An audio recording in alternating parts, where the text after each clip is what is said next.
So, ang gagawin ni Liza Tanas, ni Vangag, at ni Tambaluslos, yung mga magkakasamang mga sumisinghot, okay, at nagnanakaw sa Kabanang Bayan, next week, di ba Sunday dyan ngayon sa Pilipinas, ayon sa ating puting ahas, alam mo to, Day, I don't know kung alam mo na to, pero ito kasi, you know, ito'y galing mismo sa loob ng mga rumbuhan o kuta ng mga ahas. So, ang gagawin nila mga kababayan, ay inuutusan ni Zatanas, ni Tamba at ni Bangag. Lahat yan sila magkakasabwat na maghanap, okay?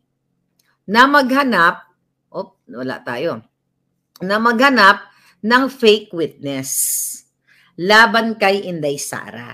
Ano yung gagawin ng fake witness, mga palangga? So, ang gagawin ng fake witness, mga kababayan, ay gagawa daw sila ng issue na merong ghost delivery books si Inday Sara nung siya ay nanunungkulan pa sa Department of Education.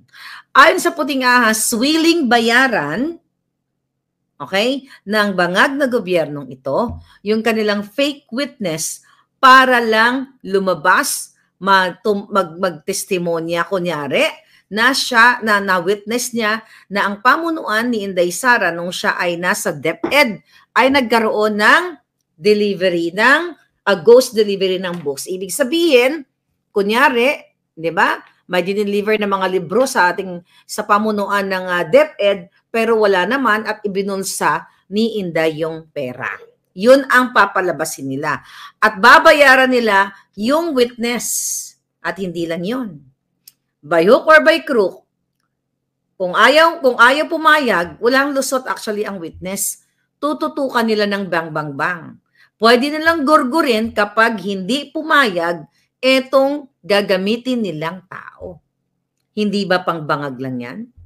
Yan ang aabangan ninyo. Dahil kailangan natin, ang sabi sa atin ng puting ahas, Miss Maharlika, A1 yan. Okay? Narinig nila na yun ang usapan ng mga bangag. Kaya ang sabi sa akin, ilabas mo na, i-preempt mo na, ipaunahan mo na etong mga ngagva na ito dahil sisirain nila at magbabayad sila ng trolls. Ng witness, mga kababayan. So, tama ba ito? Ang gagawin nila, itong mag-aano sila ng fake witness, mga kababayan? So dahil nga sukang-suka na ang taong bayan sa kanilang mga kasinungalingan, gagawa ng kasinungalingan ang gobyernong ito. Kung ako, si Glenchong at kung sino pa na ginagawa nila, okay, ng fabricated crime.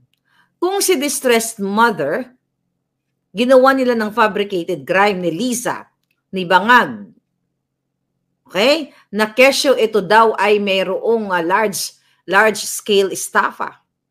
Di ba? Isa yun sa mga kaso ng distressed mother para maisakatuparan ni Liza at ng kanyang kapartner in crime. Okay? Dating partner ni distressed mother para ma-serve nila etong warrant of arrest. Not warrant of arrest. Sa Pilipinas, of course, ma-serve nila itong what they call it, extradition.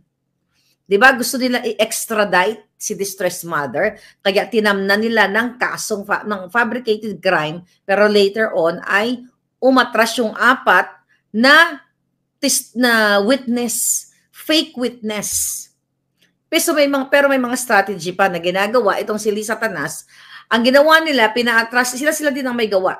Nag-atras yung fake witness ng apat na yon laban kay distressed mother at sinabi ng mga kampon ni Liza Tanas kay distressed mother, hindi ko pa yata nabanggit na, distressed mother, umuwi ka na. Kasi inatras na yung kaso mo ng partner mo, ng apat na fake witness. So, hindi naman nagtiwala si distressed mother. So, ano yung ibig ko sabihin? Kung kayang maghanap ng apat katao na pinwersa nila na never ever na meet ni distressed mother yung mga taong yun, ni hindi niya kilala, ni sa hinagap, ni sa panaginip, ay hindi niya napanaginipan yung apat na taong nag-fabricate ng crime fake witness na kinuha ng kampo ni Liza Tanas. So this is very Liza. This is very bangag. This is very tambaluslos. Kaya ngayon, alam nyo na. Itong parating na linggo, pag ito lumabas, o sana mag-back out ang mga Jutang Ginimes, lalabas ang 1, 2, 3, 4 o ilang witness, ang babayaran nila, tatakutin, babayaran o kung ano pa man para tumayo na kunwari si Inday ay sangkot dito sa ghost delivery ng libro. Ang galing na mga bangag, pero mas magaling ang ating puting ahas kasi alam nyo na ang kanilang gagawin.